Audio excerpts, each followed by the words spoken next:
Welcome back to Keep It Real Boxing. This is Cypherbox, and on this video I just want to make my quick predictions for this weekend's fight between Cotto and Kamegai. Now, you can catch these fights here in the UK on BOXNATION. As you can see on the screen, it'll be the early hours on Sunday morning, and it'll also be Saturday night on HBO stateside. Okay, so let's get into it then. So let's start with Kamegai. Reviewed a couple of his fights.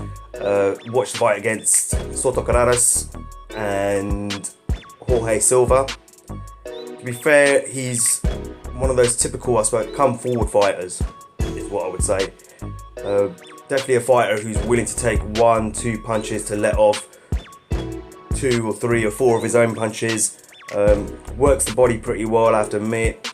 I don't think he has I don't think he has power, but I don't think he has like knockout, concussive power. He does hit hard though. Defensively, he likes to keep a high guard, tuck his elbows in, to protect his body, and he's happy to walk his opponent down. Very little signs of he likes to use the ring or maneuverability. Does show some skill sets in terms of making his opponent miss punches. If you go and watch the fight against Jorge Silva, there are occasions where he ducks, he moves out of the way, pulls back, etc., makes his opponent miss 4 or 5 punches and then let off. So he can fight like that, but I think he prefers to get in the thick of it, get close to his opponent and work on the inside. He definitely loves to work on it. He's an inside fighter. He's not a really at range sort of fighter, and he tends to walk his opponents down. What his punch resistance is like, well, he seems like he could take a good shot. When I was watching the fight against Jorge Silva, however, there was right towards the end of the fight, I think it was the 8th round, and he took this mean left hook from Jorge Silva, and it wobbled him, and he went walking backwards, put him backwards, and he nearly went down, but he kept his balance. And as soon as Jorge Silva came up to him, just held him in those last 10 seconds just to stop himself from getting knocked out or knocked down. Kamegai is also a pretty good body puncher, I have to admit.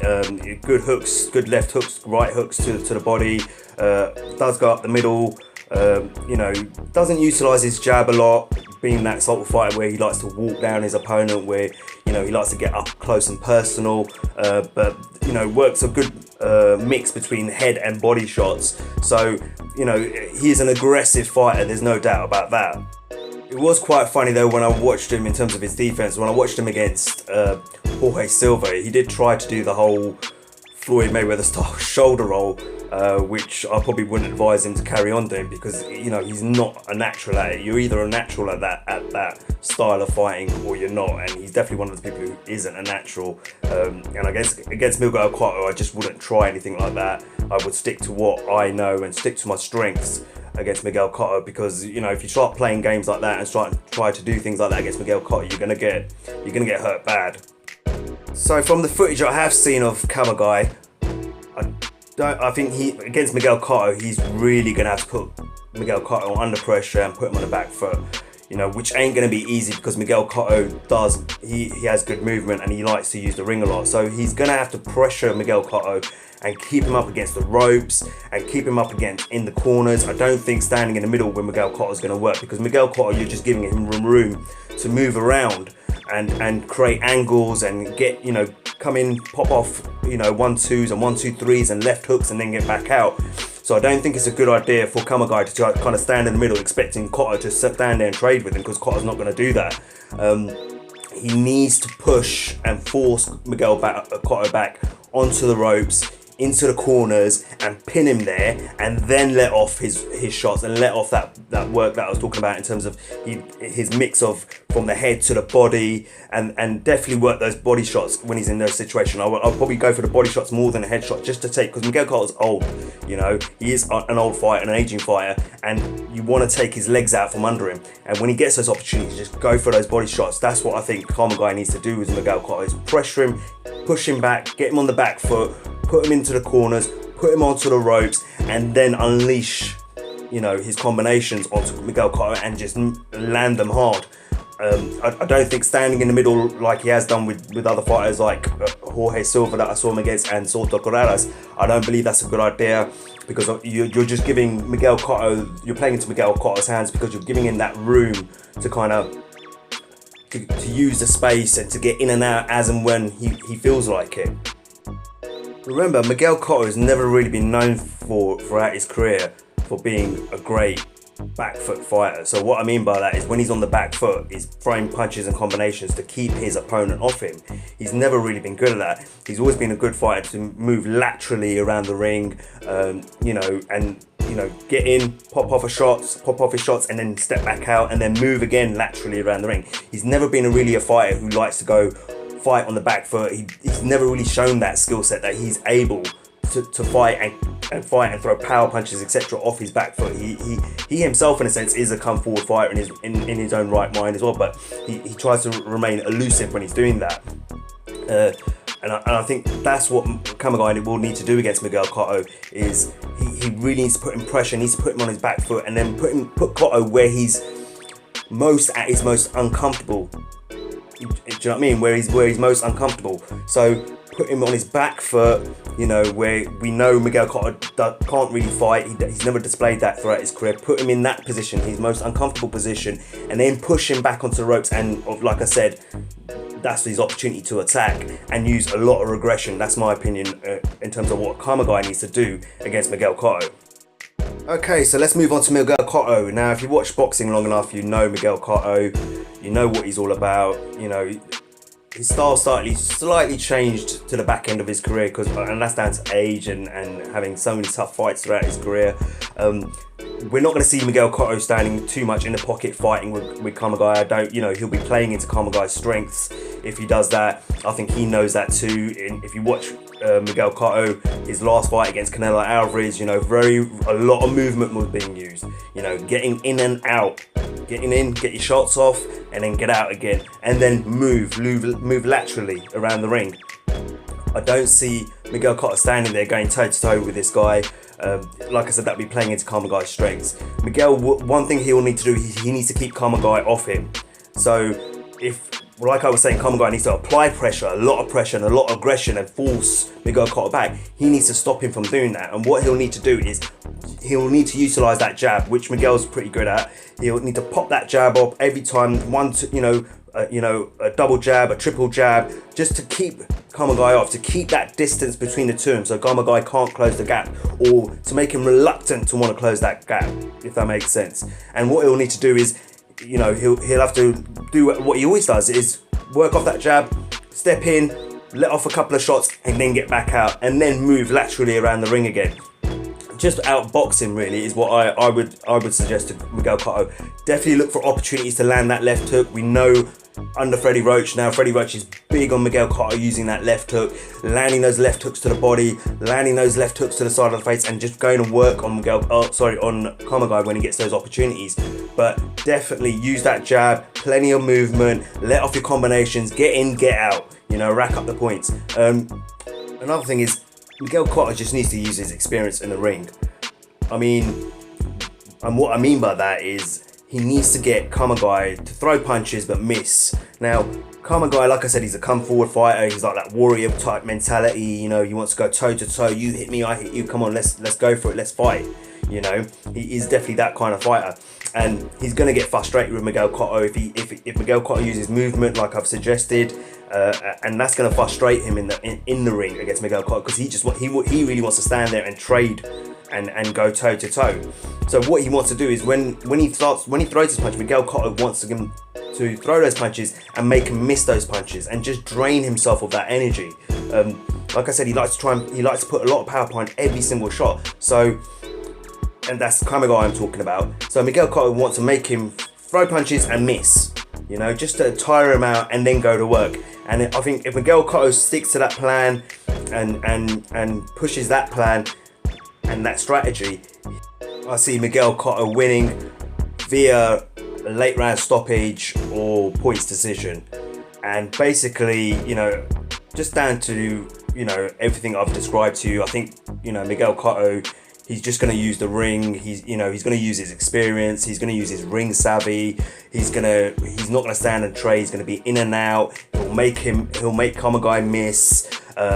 draining him of his energy, you know, let off his combinations, get out, lateral movement, you know, really, and he'll make Kamegai chase him around the ring really, and follow him around the ring, rather than Kamegai being able to plant his feet and go to work on Miguel Cotto. Kamegai will have opportunities, but I don't think they will last. Miguel Cotto's too experienced, too smart for that, and I believe Miguel Cotto, for those reasons, will win this fight against Kamegai. So there's my predictions for Cotto versus Kamegai on Saturday night. Another thing I want to touch on for this fight is obviously Miguel Cotto has been getting a lot of stick for the choice of opponent. Now remember, this fight's for the WBO super welterweight or light middleweight championship of the world, which was formerly held by Canelo Alvarez. Canelo Alvarez beat Liam Smith for it, if you remember. Now Canelo Alvarez obviously vacated it because he's moved up to middleweight, and that's the belt they'll be fighting for. Now Miguel Cotto's getting a lot of stick for this fight because of the choice of opponent. Like I said, a lot of people believe Kamegai is not in the same league as him, and you know what, you're right. I believe that too. But at the same time, you have to think why he's picked that fight. You've got to remember, Cotto has been out of the ring for, you know, almost 3 years now. His last fight was 2015 against Canelo Alvarez. So that's a long layoff. That's his longest layoff ever for Miguel Cotto. And you don't want to jump in the ring, especially at age 36, you know, with a top contender straight away. You know, he's going to feel himself out. He obviously wants to shake off the ring rust. There will be some ring rust, I'm guessing. You know, I can imagine, you know, that's the reasons behind it. That's why he's picked Kamegai, and he's suggesting that he wants to face the winner of Triple G versus Canelo. Now, how much he really means that, I don't know, because he wasn't too favourable about fighting Triple G before. He fought Canelo, and he said he'd fight Canelo again, but, you know, in the past, you know, it doesn't look like he was interested in fighting Triple G. So I don't know how much truth there is to that, but that's what he's suggesting. He wants to finish his career on with a bang, with a big fight, which is understandable. You know, remember, he's a full-weight division champion, for crying out loud. You know, he's a legend of the game, and I understand the stick. I'm not trying to justify the stick at all that he's getting for this, that the criticism he's receiving for this. I understand it, because I agree. You know, Kamegai isn't probably in Cotto's league, and he should win this fight easy. But I've watched a lot of other YouTube channels and their opinions on this fight, and they're not giving the reasons or the mindset behind Cotto as to why he's made this fight. And those are the reasons why. He's got to feel it out a little bit. You know, he's been out of the ring for, you know, almost, like I said, almost 3 years. So, you know, it's like same like with Andre Ward. You know, Andre Ward had a 2-year layoff, you know, due to management issues and shoulder injury, and when he came back, who did he fight? He didn't get in there with a top guy. He got in there with Paul Smith Jr. And no disrespect to Paul Smith Jr., despite the fact that he was just coming off 2 losses to Arthur Abraham, you know, world title shots.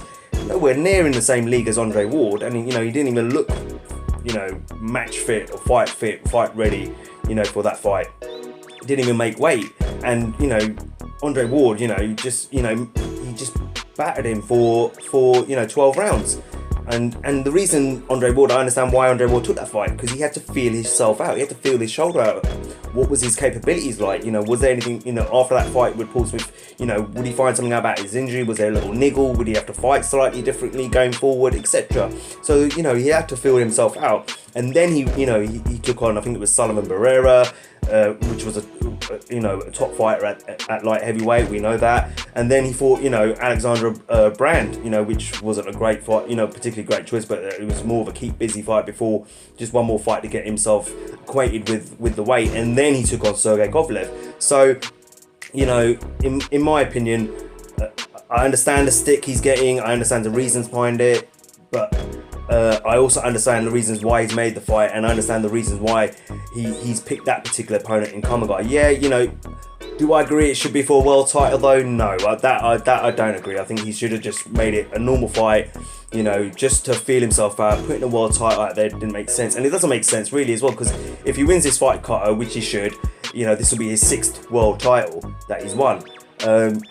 But at the same time, I don't understand why, if you're interested in fighting Cotto and Triple G, the winner of that, why you would fight at 154 anyway. I mean, surely you think you'd probably try and fight at 160 or something like that. But that's what he's chosen to do. Don't get me wrong, like I said, I'm not justifying his reasons behind it at all. I'm not. I'm just trying to point out his train of thought and his mindset in terms of what he's going, why he's picked the fight. But I definitely don't agree it should be for a world title. It should have been a non-title fight in my opinion. Anyway, so that's it for me. Those are my predictions for Cotto versus Kamegai on Saturday night on HBO if you're stateside, and of course if you're in the UK, early hours of the morning, Sunday morning on Box Nation. So definitely, tune in, and like I said, as always, leave me a comment. Tell me what you think of this fight, your opinions of it. At the same time, if you like what you're hearing, guys, hit that like button, share the video with friends, as I said, and don't forget, subscribe. And if you do subscribe, hit that bell notification icon so you can get notified as soon as I upload a new video. Alright, until next time, this is Cypherbox reminding you to keep it real.